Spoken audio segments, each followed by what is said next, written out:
Chad Ikes, Courage Barbell. On today's episode, I want to talk about something I actually ran into with one of my online clients, but it's something I see tons and tons of people doing wrong. And I thought, hey, I'm going to shoot a video for my client and I'm going to shoot a video for everybody else and just try to cover as much of this as I can. If you follow my Instagram, which should just be at Chad Ikes, you know I reposted a video of Ed Coan not too long ago where he talks about how important the setup is. And if you set up correctly in the beginning for the lift, you have a good chance of making it. If you set up out of position and then try to get into position, you're probably going to fail it.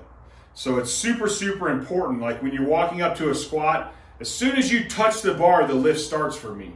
As soon as I sit on this bench, the lift starts. Everything is 100% intent from that point on. Every single thing I'm doing is to have the best technique I possibly can have. So let's just jump right into it. One of the biggest things on the bench, like I said, it starts from the very beginning. Once you sit down, it's important. But I continue to see people setting up incorrectly in terms of where they are on the bench. So let me move the camera around and we'll get right to covering that first. Okay, as I said, my lift starts as soon as I sit down on this bench.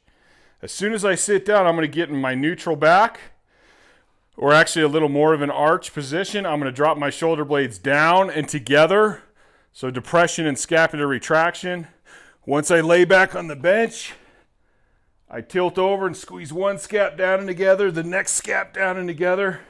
Then what I'm going to do is I'm going to drive up, sliding my shoulders deeper and deeper into that depression and retraction. Now what I'm also doing is I'm deciding where I need to be on this bench. And I've heard all kinds of different things. Be directly under the bar with your eyes. Yeah, I don't know. I don't like any of those. What I'm looking for is I want the shortest movement out of that rack that I can get, because I want it to be as easy as possible to keep my shoulder blades where I need them and as efficient moving it out as possible. So generally speaking, I want this, if I lose this bar, I don't want it to be able to hit my throat at all. So where I'm at right now, if this bar comes down and hits right here, it's still on my sternum and my clavicles. Well, a little below my clavicles. And that's perfect. It's good for safety if something happens, and it's going to make my lift out as efficient as possible. So the shoulder blades are still down, squeezed together. I'm using my legs to drive me up and keeping my butt driven into my back. I'm going to grab the bar. Now while I'm grabbing the bar, my shoulder blades are still squeezed together and down. Together and down. Get the twist, get my wrist where I want them, twist it in and lock that position in my wrist. Get those lats pulling those shoulders down tight, and I'm going to lift out right into my position. And as you can see, my shoulders did not have to come up at all. Right into position. Boom, boom. What I see is I see a lot of people start way too low. So they're down here, so look how far I gotta go. I almost have to let my shoulders out to even reach the bar. And then now I gotta pull from here all the way down to here. And even if I have spotters, why the hell do I wanna make my spotters work so damn hard? The guys are helping me, you'd think I'd be nice to them. Try to do them a little favor and make it as easy as possible. So you set up right here, and one of the other things I see people do, they get nice and tight and they're set up really good.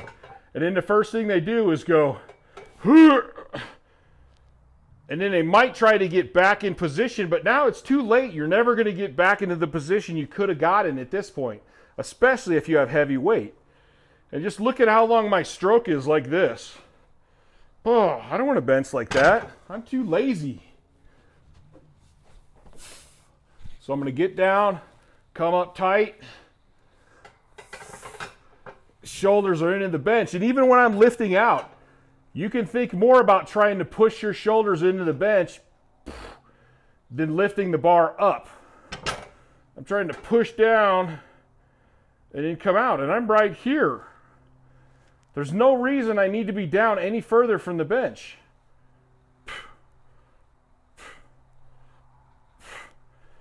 And I just hit in 3 different places, and I'm still fine no matter what.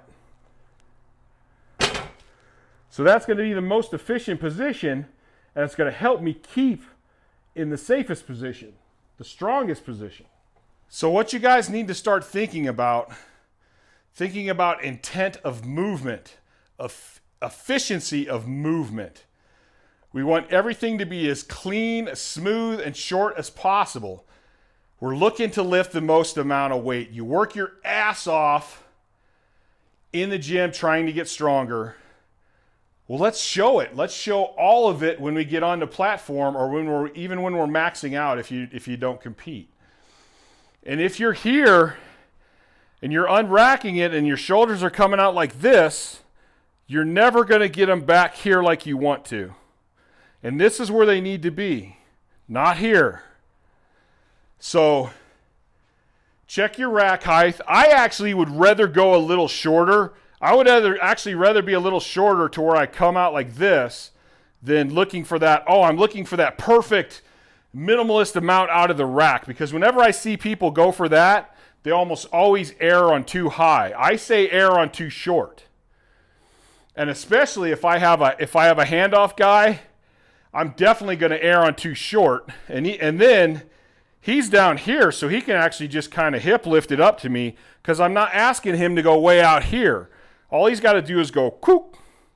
And that's the same reason when I was benching 800 and 900 pounds, everybody else was using 3-man handoffs. I could use a 1-man handoff. You know, I admit that Scott was strong as shit that always handed off for me, but it was because all he had to do was a little hip and back lift, bam, and we're right there. So it didn't take either of us a whole lot of energy. So check your height. Check your shoulders. Set a camera up that's not in the best social media position, but something down at the side where you can actually really focus on, are you keeping your back tight? Are you keeping your shoulders tight? The fact that we have cameras on our phones right now is an amazing thing, but we're not using them for what we should be using them for. I'm going through all my old VHS tapes and mini DV tapes, and it's funny when I go to the gym tapes, because none of them are from these great, like, social media angles. They're all from weird different angles, because we were looking at what was our squat depth, were we sitting back enough? On the bench, we're looking at where were our shoulders, did we keep our shoulders tight? We weren't looking at this whole big grand picture. We were focusing on things we needed to work on. That was the benefit of the camera. And nowadays, everybody has a phone.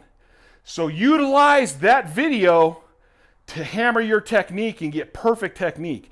That's what's going to allow you to lift the maximum amount of weight for the strength that you have. So I think that pretty much covers it. It really is pretty simple. Don't overcomplicate it. Always lean on the error of I need to be in this position. Oh, it's a little harder to get it out like this. Well, then build your triceps and work on handing off, or work on unracking by yourself, just to build that strength. Even if you have guys, like, stop taking handoffs till you get over like 400. You know, if you're doing 315, learn to unrack 315 by yourself, because you're building that strength to unrack it properly. And even then, when you do get heavier, again, it's easier for your handoff guys, and you'll be able to find that position faster and easier. So there you go. That's it. Nice and simple. Please go to Courage Barbell Unlimited Podcast. We're now on Spotify, Google Podcast, Amazon Music, and I just went up on Stitcher today. Didn't even know what the hell it was, but someone asked me if I could please get my podcast on there, so for a non-techie dude, I figured it out. Yeah, so go check that out. Please follow it so you know. Like, right now, I don't have a schedule. I'm trying to put at least one episode up once a week. I'm trying to do a couple episodes of the quotes, but I get busy. You know, I'm shooting this one in between clients today because I didn't have one set. I was out of town this weekend.